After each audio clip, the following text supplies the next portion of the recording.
The more I think about it, the more I'm beginning to realise that the government's response to the pandemic, in other words, the lockdown, is the equivalent of crossing the Rubicon.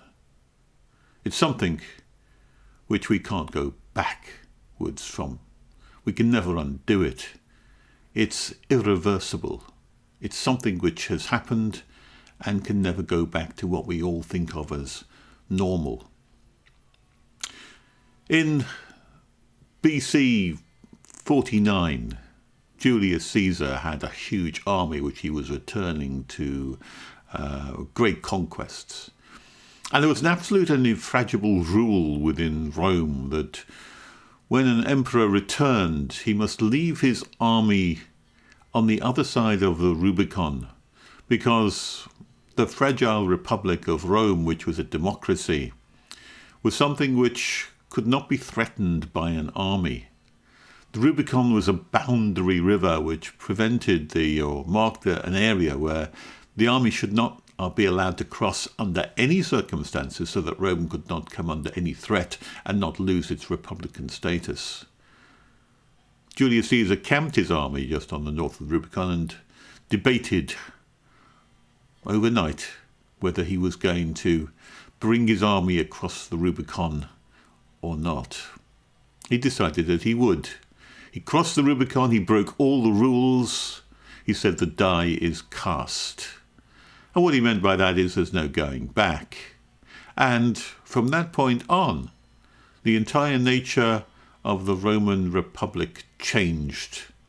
It was no longer purely democratic.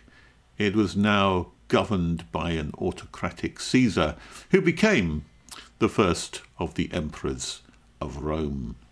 He took the place by force because he broke the fundamental rule which fractured the Republic. Lockdown is an equivalent, it seems to me, of crossing the Rubicon. It's something which should never have been done. It's something which was against the Constitution. It was against the equivalent of all democracy.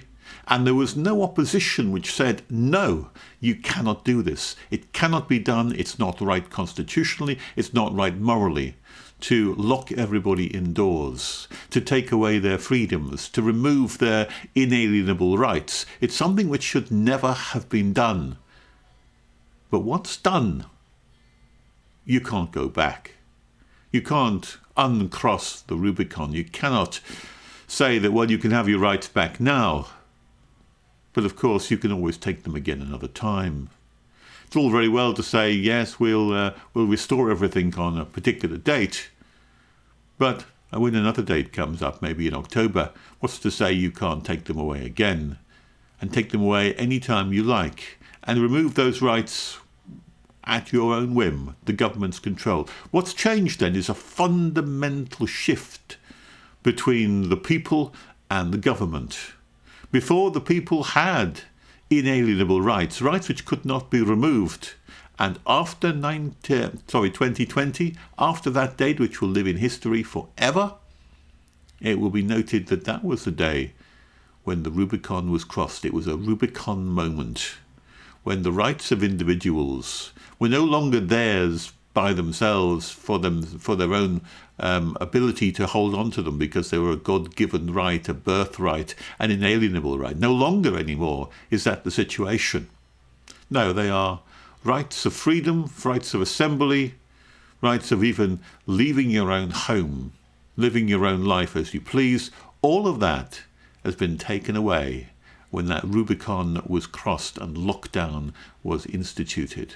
There is no going back. It's fundamentally changed the nature of our society, in the same way that Julius Caesar crossing his river changed the whole nature of Roman society.